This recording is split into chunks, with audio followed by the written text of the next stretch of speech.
இயேசு ஜீவிக்கிறார். சுவிசேஷ ஊழியம் வழங்கும் ஜீவ வார்த்தைகள். கிறிஸ்துவுக்குள் பிரியமானவர்களே, ஆண்டவராகிய இயேசு கிறிஸ்து நாமத்தில் உங்களை யாவரையும் அன்போடு வாழ்த்தி வரவேற்கிறோம்.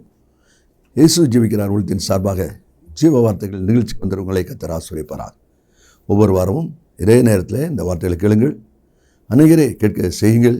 ஊழியர்களை பயன்படுத்த விரும்பினாலும், எங்களுடைய பாடல் புஸ்தகம் வெளியீடுகள் பத்திரிகை தேவையானாலும் எங்களோடு தொடர்பு கொள்ளுங்கள். நாம் ஒருமித்து அவர் நாமத்தை உயர்த்துவோமாக. இந்த நாளிலும் தேவன் நமக்கு தருகிற வார்த்தையை நான் வாசிக்கிறேன், ஜெபத்துடன் கேளுங்கள். சங்கீதம் 34வது அதிகாரம் 19ஆம் வசனம். நீதிமானுக்கு வரும் துன்பங்கள் அநேகமாயிருக்கும், கர்த்தர் அவை எல்லாவற்றிலும் நின்று அவனை விடுவிப்பார். நீதிமானுக்கு வரும் துன்பங்கள் அநேகமாயிருக்கும். இந்த வார்த்தையில் கேட்கிற அன்பு நேச பிள்ளைகளே, அநேக சமயங்களில் இந்த வார்த்தையை நாம் கேட்கும்போது நமக்குள்ள ஒரு நினைவு, ஒரு எண்ணம் என்ன தோன்றுகிறது? நீதிமானா நம்ம வாழணும்னு சொன்னால் இந்த உலகத்தில் அதிக கஷ்டப்படணும், பாடுபடணும்.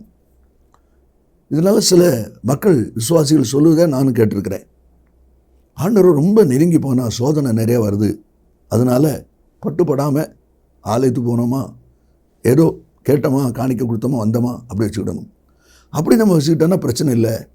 கொஞ்சம் ஆழமாக போகணுன்னு நினச்சா பிரச்சனை நிறைய வருது. ஏன்னா வசனமே சொல்லுது, நீதிமானுக்கு வரும் துன்பம் அநேகம் அப்படின்னு சொல்லி. இப்படி சொல்கிற அநேகரை நான் பார்த்துருக்கேன், நீங்களும் பார்த்துருக்கலாம், நீங்களும் அதில் ஒரு நபராக கூட இருக்கலாம்.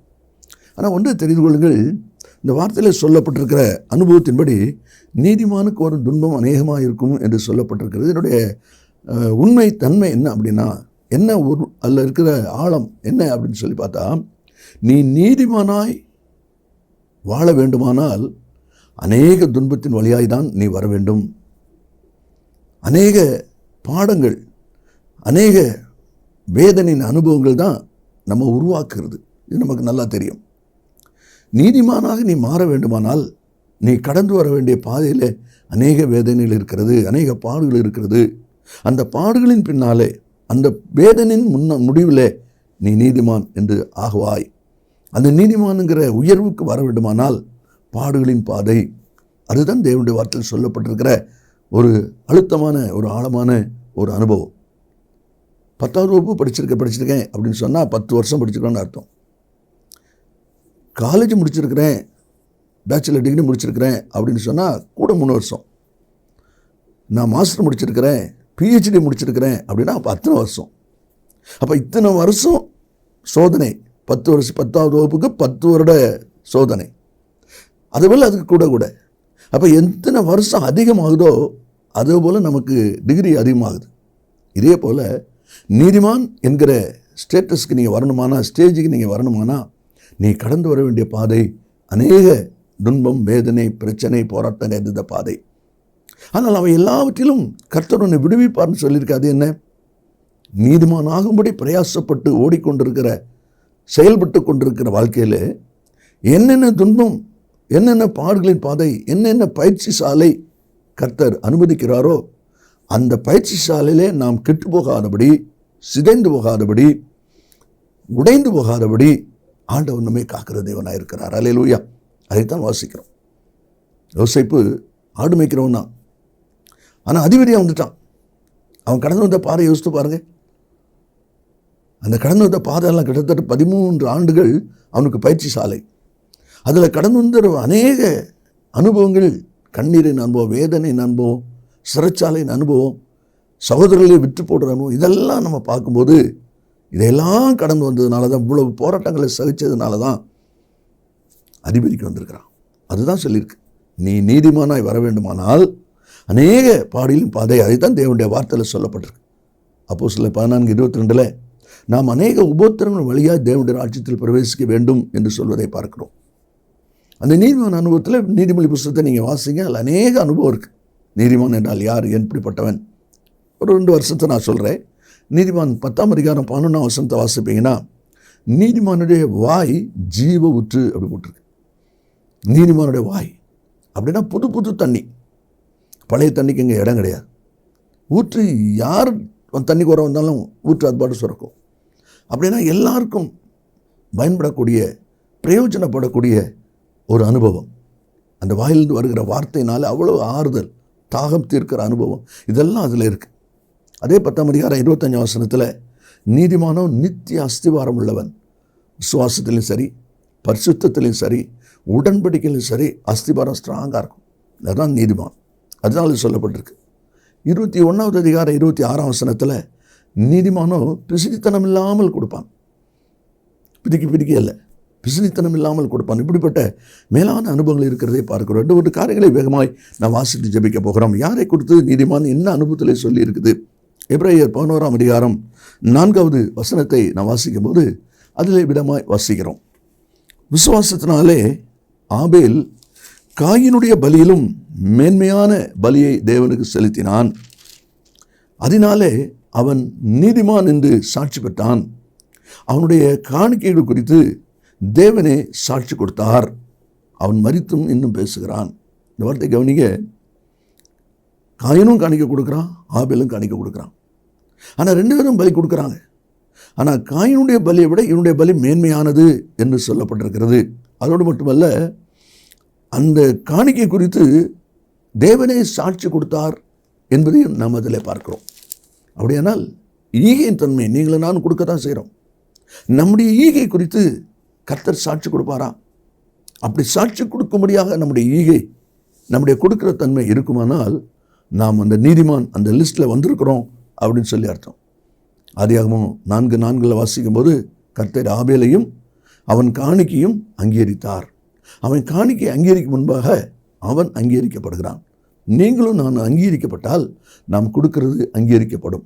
அப்போ அந்த ஈகையின் அனுபவத்தில் நீதிமான் என்கிற ஒரு அந்த உயர்வுக்கு, மேன்மைக்கு நாம் உரியவர்களாக இருப்போம். நாம் அதற்கு தகுதியா என்பதை யோசித்து பாருங்கள். 2வது ஆதியாகமம் 6ஆம் அதிகாரம் 9ஆம் வசனத்தை நாம் வாசிக்கும் போது அதிலே விதமாய் வாசிக்கிறோம். ஆதியாகமம் 6ஆம் அதிகாரம் 9ஆம் வசனம். நோவா தன் காலத்திலே இருந்தவர்களுக்குள்ளே நீதிமானும் உத்தமனுமாக இருந்தான். நோவாவை குறித்து நீதிமான் உத்தமன் என்று சொல்லப்பட்டிருக்கிறதை நாம் அதில் வாசிக்கிறோம். எந்த விதத்தில் அவன் உத்தமன், நீதிமான் என்று சொல்லி பார்க்கும்போது அந்த 9ஆம் வசனத்தை கடைசியில் சொல்லியிருக்குது, நோவா தேவனோடே சஞ்சரித்து கொண்டிருந்தான்.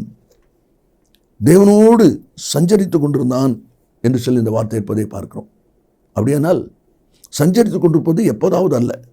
ஆலயத்துக்கு போனால் ஆண்டவர் இருக்கிறாருங்கிற எண்ணமோ, ஆலயத்தை விட்டு வெளியே வந்துட்டா கர்த்தர் கூட இருக்கிறாருங்கிற எண்ணமும் இல்லாத நிறைய பேர் இன்றைக்கு வாழ்ந்துட்டுருக்குறாங்க.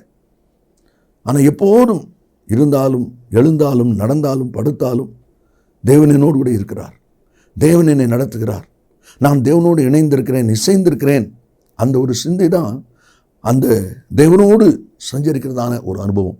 அப்படிப்பட்ட ஒரு அனுபவம் எங்கே நோவாவுக்கு இருந்தது என்று சொல்லி நாம் பார்க்கிறோம். அதனால தான் அவன் நீதிமான் என்று சொல்லி சொல்லப்படுகிறதை நாம் அதில் பார்க்கிறோம். அது மாத்திரமல்ல, நான் வாசித்த எபிரேயர் 11வது அதிகாரத்தினுடைய 7வது வசனத்தை நான் வாசிக்கும் போது அதில் சொல்லப்பட்டிருக்கிறது, விசுவாசத்தினாலே நோவா தற்காலத்தில் காணாதவைகளை குறித்து தேவ எச்சரிப்பு பெற்று பயபக்தி உள்ளவனாகி தன் குடும்பத்தை ரட்சிப்பதற்கு பேழை உண்டு பண்ணினான் என்று சொல்லி இந்த வார்த்தை இருப்பதை பார்க்கிறோம்.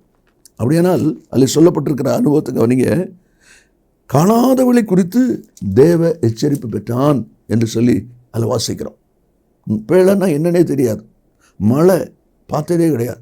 அப்படிப்பட்ட சமயத்தில் ஆண்டவர் பேழை கட்ட சொல்கிறார். அதே 6ஆம் அதிகாரம் 22வது வசனத்தில் ஆதியாகமத்தில் நம்ம வாசிக்கும்போது அதில் சொல்லப்பட்டிருக்கிறது, நோவா அப்படியே செய்தான். நோவா அப்படியே செய்தான். இவ்வளோ நீளம், இவ்வளோ அகலம், இவ்வளோ உயரம், எதையுமே மாற்றலை.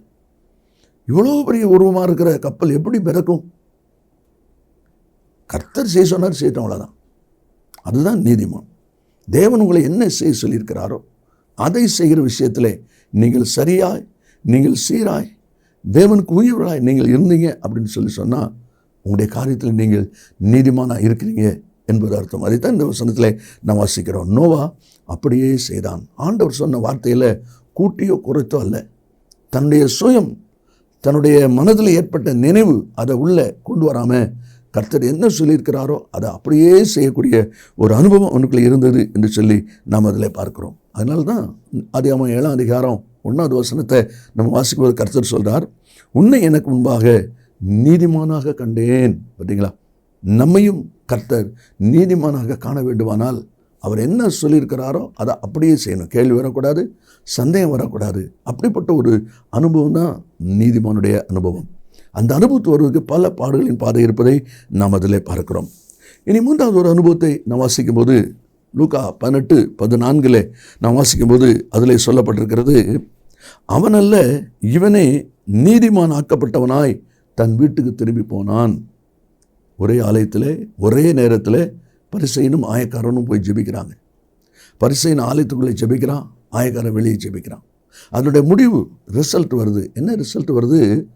ஆண்டவர் தூரத்தில் வெளியே நின்று கொண்டிருக்கிற ஆயக்காரனுடைய பக்கத்தில் வந்து நின்று சொல்லி கொண்டிருக்கிறார், ஆலயத்துக்குள்ளே இருக்கிறானே அவன் அல்ல, இதோ வெளியே நின்று கொண்டிருக்கிறானே இவனே நீதிமான். ஆயக்காரனை பார்த்து கர்த்தர் நீதிமான் என்று சொல்லுகிற ஒரு அனுபவத்தை தான் நாம் அதில் பார்க்கிறோம்.